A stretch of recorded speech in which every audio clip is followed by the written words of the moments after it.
Good day, folks. It's Keith. I'm back again with another quick video on I'm going to stress the fact that it is very important to go and test your gear. I'm trying to come up with a bad situation bag, B.S.B, another name to throw out there for them. This one's basically like a get-home bag for me because I'm a truck driver and I'm usually a little over 100 kilometers away at any one given time from home. And I've got a couple bags here. This one, the smaller one's been in the truck with me for several weeks now, and I quite often take it on hikes with me on my days off. It's not a bad bag. It's Walmart special, I guess, and it carried everything nicely, but and I've tried both of them out, but both bags did the job for me, but they were lacking.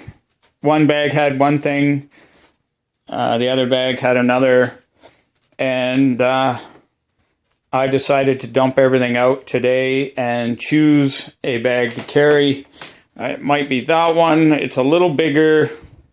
Not that I'm going to carry more stuff. I still want to have as little as possible, but I want to be comfortable.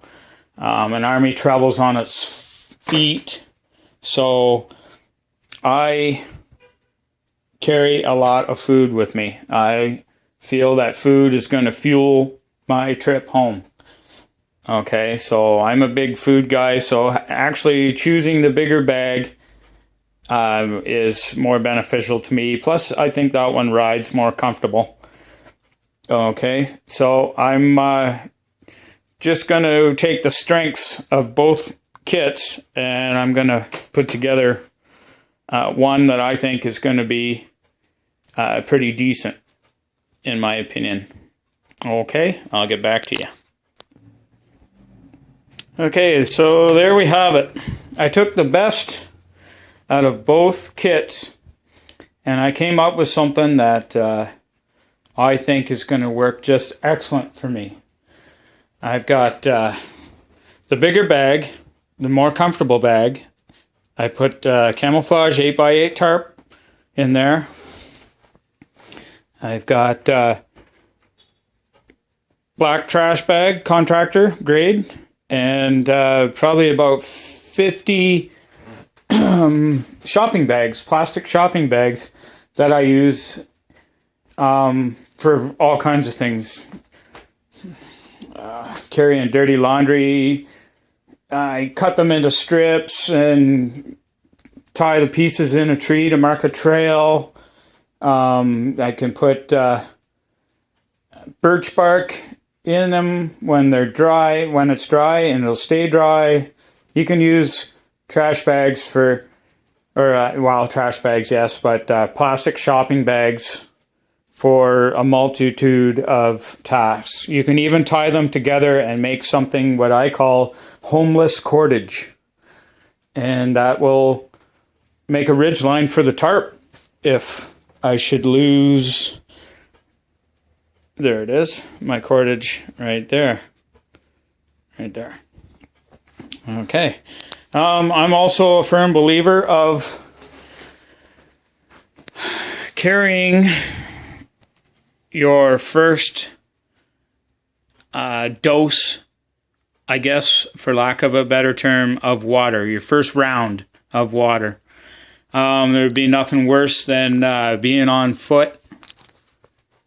And let me see here. And you're going to travel a long distance before you get thirsty, and then suddenly, oh crap, I need to stop for a drink, but I don't have any water. So then you have to frantically remember where you last saw water, or whatever. You have to go on the great search for potable water.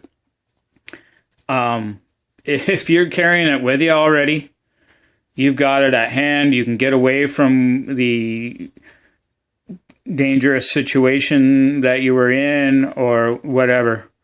You know, there's nothing worse than having to need water and not have it and have to go searching for it when you're tired, or it could be at night or whatever. If you're not hydrated, you won't have a very satisfying sleep, even in rough conditions.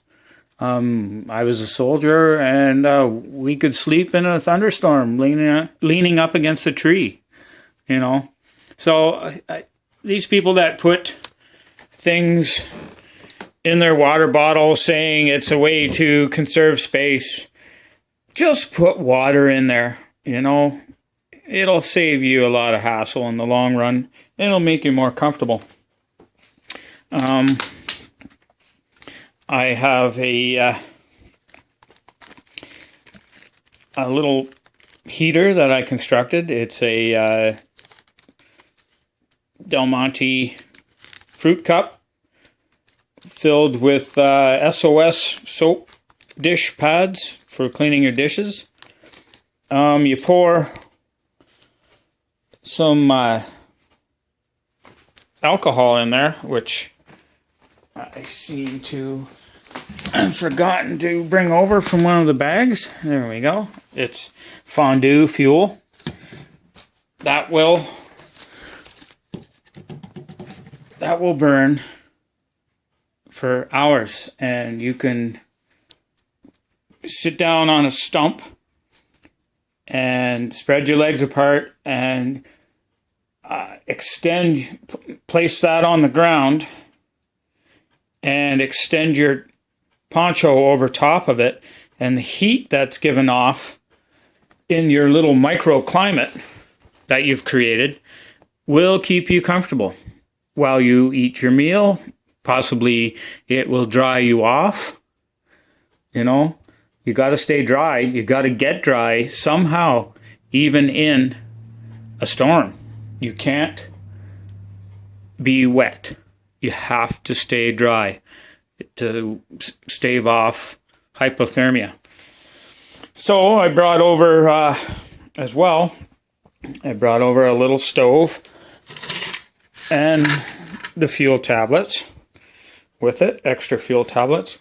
The reason being it's small and lightweight, and it's inconspicuous. That little stove will boil up my Mr. Noodles, or it will make my rice, and I can supplement the tablets, should I run low, with twigs. You know, I can use the tablets to dry out, add some twigs here and there. I could split the twigs. They probably won't be wet that early on in a rainstorm if I get some twigs or brush and put them in my plastic bags, you know. So, but anyways, it will cook a meal for me. I got a small frying pan. And yeah, I've got some food for the trail. If I can't start a fire because the smells or the flame, the small flame that is given off by that could give me away. My thinking behind that is if you're leaving your vehicle or whatever, something drastic has happened, and you probably don't want to be seen.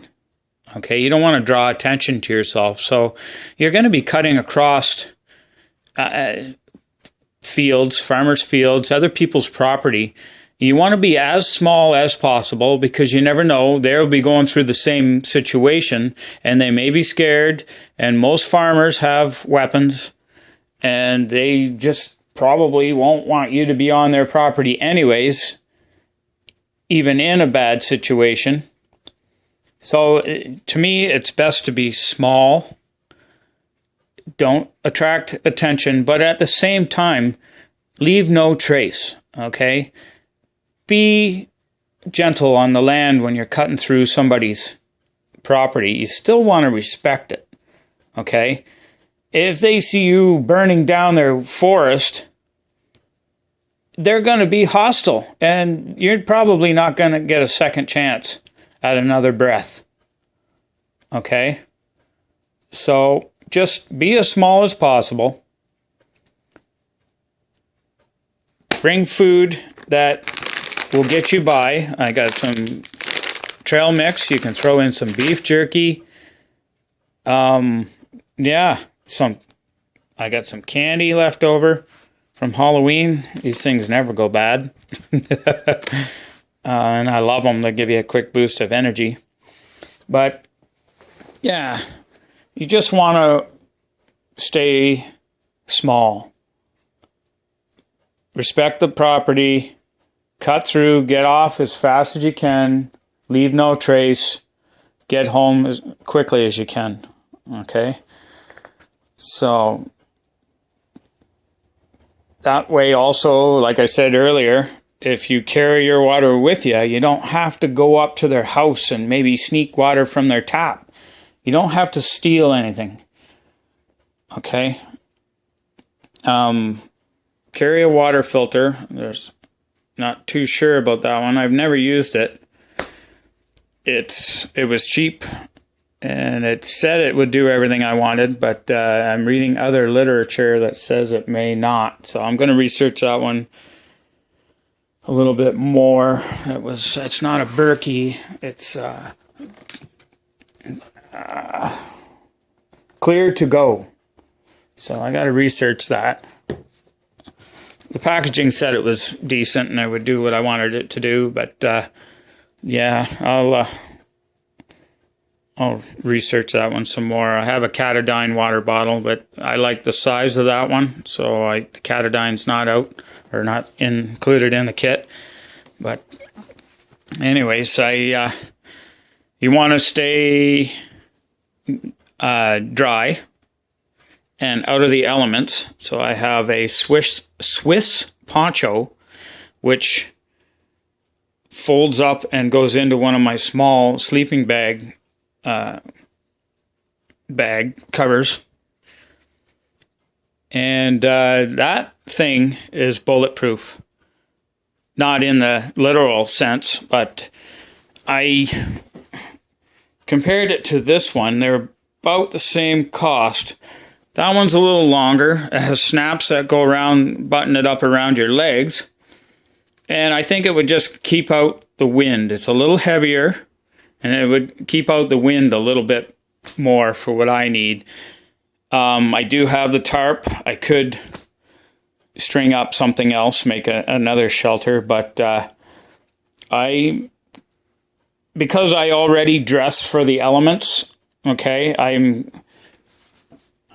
hopefully I'm going to be ready for anything, but it gets cooler at night, even in the summer, and if it's raining or bad weather, it'd be nice to put on another layer. And I've got the balaclava, and underneath that is camouflage green, or a green, not camouflage, but green, olive drab, flight suit.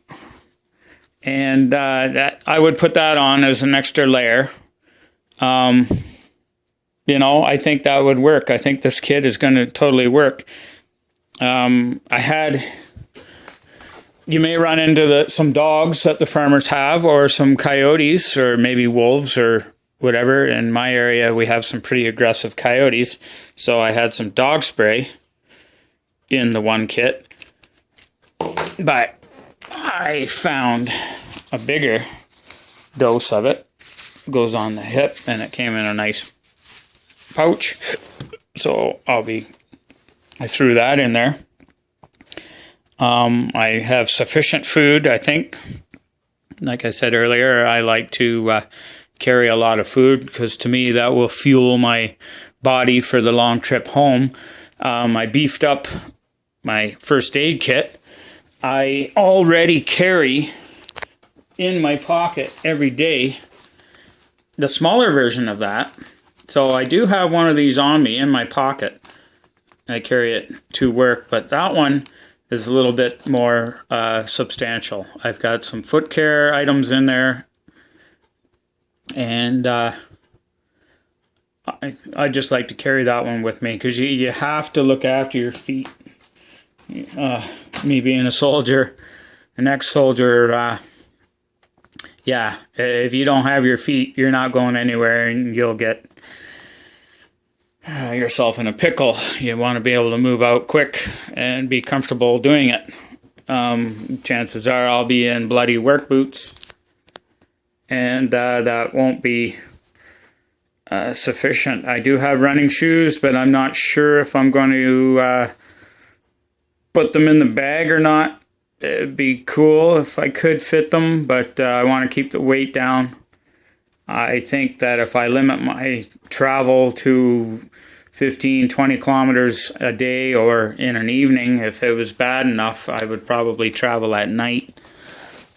That way I'd be moving to keep warm and find a nice spot during the day and hunker down and have a nap and maybe have a brew up or sleep. Yeah, just you want to try and carry a nice decent knife. This is my Ruco survival knife. It's in a Canadian Armed Forces Frog unit. It sits in there nicely. It's beautiful, very sharp knife, stainless steel. I just love that thing. I actually have a couple. I have a couple of other knives that have built-in sharpeners and such, but I keep coming back to that one. I don't know why. I just like it. Kind of looks like well, it reminds me of like a Hitler Youth knife from World War II, but I don't know, maybe it is, maybe it's not. I don't really know what a Hitler Youth knife looks like. I just seen stuff in movies, like everybody else. But anyways, I'm starting to ramble. This is my number 1 kit now. It's gonna come with me everywhere I go. It's going to be my B.S.B bag. And yeah, hopefully I'll get a chance to test this out. I'm going to go probably this weekend and check it out. That'd be cool. I'm trying to go out or time it so that we get a little bit of bad weather. But I think this weekend's going to be decent for a change. So, but yeah. And also remember to take medication with you, pain medication, because you're going to be traveling and you may not stretch out before you leave your vehicle or work office, office building. You'll want to do a warm-up and stretch out, but in case you don't, you'll want to have a little bit of pain medication on you. It just helps. You want to be comfortable. It's already going to be nasty if you're into this bag, if you're having to use it. Okay, just get yourself a nice, comfortable bag with a good, good, sturdy, thick hip belt or waist belt. That one's really comfortable. So the whole thing is to test your gear. I took out a hammock. I took out this. I took out that. I took the best of my 2 bags that I have. I have a third one, but it's more heavy duty. It's got an entrenching tool and stuff like that. I'm going to try not to dig too much.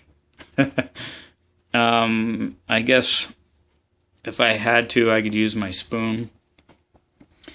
But I think I'll just carve a stick and dig a poop hole or whatever. Or I could just poop in one of my plastic bags and, just hang it from a tree. Or, like I said, you don't want to leave any trace, so I guess that's not a good idea. But, yeah, you want to be courteous to others. It's probably best to just make a stick or something and bury it. But, okay, I'm starting to ramble on. I'm starting to talk about poop. Yeah, that's no good. I hate to end it off talking about poop. But just to recap, be comfortable. take lots of food, because food is comfort and fuel. It will get you to where you want to go with the least amount of worries. Take your first hit of water. I'm a firm believer of that, as I said. Take something to look after your health. Take something to be warm. Take something to stay dry. Keep that wind and rain off of you. That will kill you in under 3 hours, I would think. You've got to stay warm and dry. And bring tools. Okay? Cheers, guys. Thanks for watching. If you have anything to say, please leave a comment. Gear that you use, let me know. Maybe there's something that you use that's better than what I have, but will serve the same purpose. I'd love to hear about it, or direct me to a link so I can research it. You know, I grow from your comments. I grow from your wisdom, and the whole point of this channel for me is to learn from you guys and possibly spread the word and teach somebody. Even if I teach one person, I've done what I've set out to do. And thank you to all my subscribers. I'm just a small channel, but I love you guys. Thanks for sticking with me. The summer's coming. I'm going to try to get out and do more things. You know, thanks for sticking by me. I love you guys. And hopefully I can pass some stuff on that's interesting to you. And we'll learn together. Okay? Cheers, folks. Until the next one. Bye-bye.